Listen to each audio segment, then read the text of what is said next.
All right, Rob, here we go. Lightning round. Although, maybe in his future one day. Yeah, I would think so. A Freudian slip there.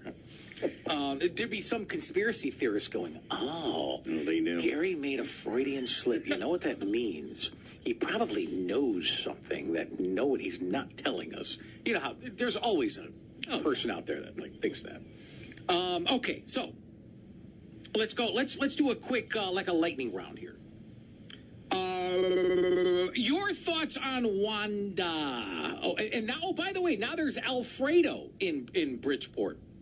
Right, I was just going to say there's more than one Wanda. It's the issue. I think more and more evidence comes out almost daily about the actions, interactions, and crimes that were committed in Bridgeport, both in 2019 and in the more recent elections.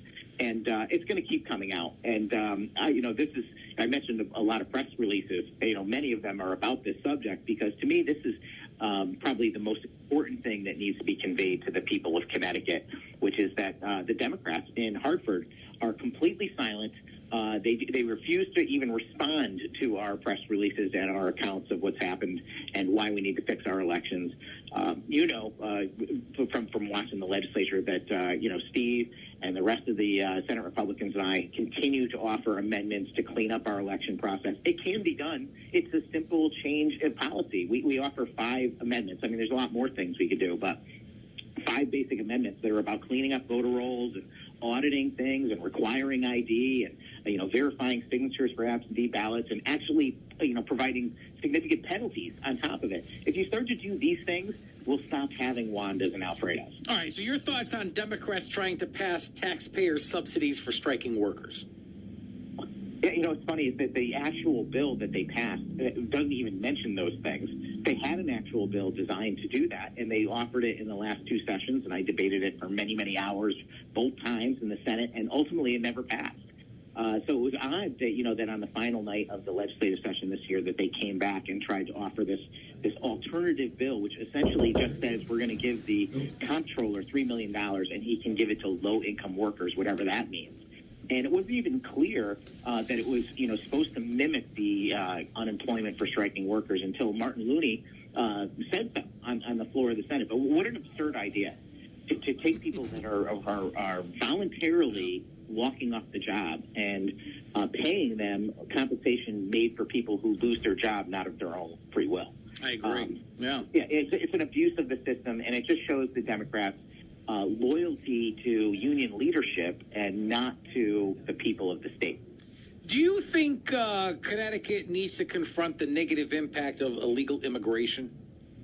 Yes, I've been the loudest voice on the subject of legal immigration in the state since I've been in the legislature, and that is because it's a tremendous drain on our economy and our resources, and almost every other issue can be tracked back to it in some way, whether it's the crime issue or it's housing. I mean, I asked for data from the Department of Motor Vehicles recently to say, how many actual driver's licenses have been issued to illegal aliens?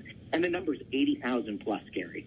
And, coincidentally, when I asked the affordable housing advocates, how many housing units are we short in the state? Oh, around 80,000.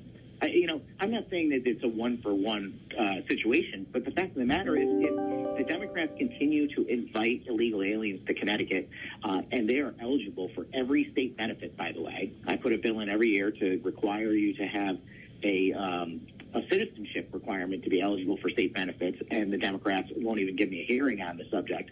And the fact is that they're eligible for benefits. And, I'm not against people immigrating to the state of Connecticut or to the United States, but they need to do it the right way. Amen. And obviously we're not safer under the Democrat one-party rule.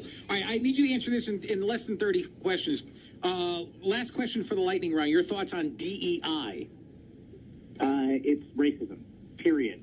And the Democrats this year also had a bill to create a basically like agency commissioner for every state agency that they were going to call a DEI director with tremendous authority, which would have cost taxpayers a fortune, and it would have imposed all of this insane reverse discrimination, as part of all the state agency operations. Rob, next stop it. Next time we get you, we want you to come in, take some questions from listeners. Would that be okay? I would love the idea. All right, Rob. Thanks for your time.